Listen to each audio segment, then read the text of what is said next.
So 2019 was ghetto as the reason why I say it was very ghetto is just because there was a lot of life transitions that happened that I wasn't fully emotionally and mentally prepared to deal with.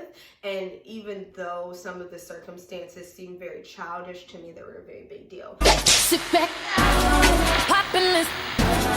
Sit back, let me know what's up. Sit back, poppin' this. Sit back, let's say how it used to be. Sit back, poppin' this. Sit back, let me know what's up. Sit back. What's up, guys? Welcome back to my channel. It's your girl Alana, and today we're just gonna chill, talk, and catch up. It's been so many months since I have embarked on starting my business, making it public, starting a YouTube channel, and all of these different things. And I feel like so many life changes have happened. So I am an adult, but last year my parents decided to get a divorce after about 30 years of marriage, give or take. It may be like 29, but they were just about to hit the 30-year mark. And that really distraught me emotionally, mentally, and physically. I just didn't feel like embracing life at the time. A lot of times they say that divorce feels like death, which you can think as a child why that would happen, but I never imagined that the divorce would affect me to the magnitude that it did once it was finalized, because the process took 2 years, but I didn't think it would affect me to the magnitude that it did, because as a personal trainer, when I was out like training early in the morning or at nights, my dad was a really, really good support system in helping with managing my mom life, to be honest. So yeah, when he left, shit went to hell. And I started to rearrange some things. I was dealing with a lot of different disrespect and just like anxiety about the route I was going as a fitness trainer anyway, in terms of where I was at. So I ended up leaving that job and just full-time entrepreneurship and full-time momming it, but it was still very hard because I was emotionally dealing with the divorce and all those different things. So 2019 was pretty freaking depressing for me, especially towards the end. That's another thing, seasonal depression. I've never really dealt with it before, but this year, or in 2019, because it's 2020 now, 2019 I did. It was like as soon as October was over, I crashed when I knew Thanksgiving was coming up and my family wasn't going to be together and things were just going to be completely different. My mom wasn't celebrating any of the holidays that we used to celebrate.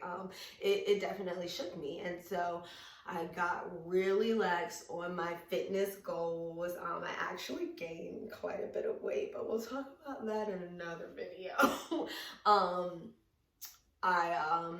I was still going to the gym, but I just wasn't hitting it with the intensity that I once had. And I feel like everyone goes through that, where you have this extreme amount of intensity and passion and intent about something, and sometimes it fizzles out. But it is your job as the millionaire that you are, as the superhero you are, to find whatever is going to help you ignite that and bring it back. And so my top three, let's get five. My 5 comments for surviving just something that feels a little bit too heavy to bear is 1, get support. You have to have a good community and a group of people that you can talk to about things.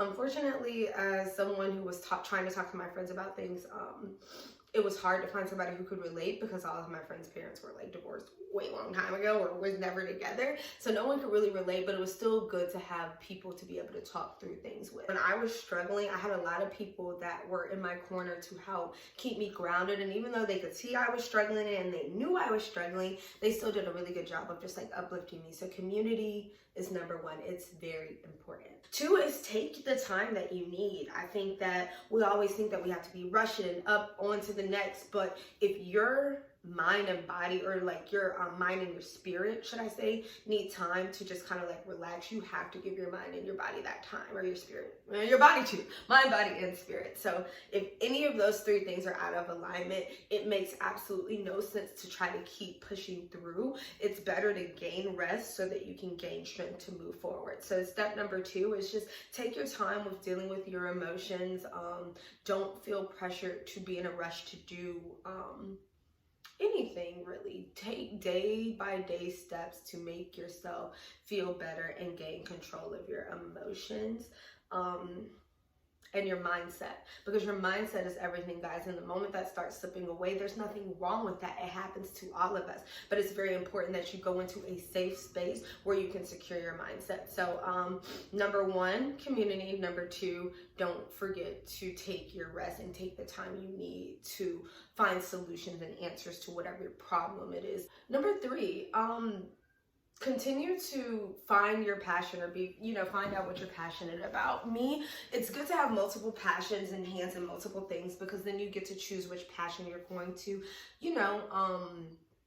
participate in today. So even though I had the gym, and the gym was a very big passion of mine, I also had dancing. So when I did take my rest, after I took my rest and I was ready to kind of get back out into the world, or try to renormalize myself to this new idea of, a new renewed life, I had to go dancing. I had to get out. I had to start mixing and mingling with the people that I once had. And dance is something that is always going to bring me back to life. So dancing, or your passion, insert your passion here. Number three. Number four, which kind of doubles back to number one, but let's just talk about it. Get some therapy. A therapist can be easily accessed online, and there's so many different resources on how to go about getting a therapist. You don't always have to have loads of money. You can actually get therapy covered underneath Medicaid, I believe, if you have it. So just look into all of your options, but definitely talk it out, talk it through with people. Therapy is a great resource that helps everyone, or I can't say everyone because I can't speak for everyone, but therapy is a great resource to help you evolve your thinking and your mindset. Once again, it's going to be crucial to becoming that millionaire that you want to be. And number five, once you've done all four of those steps, continue to just press forward.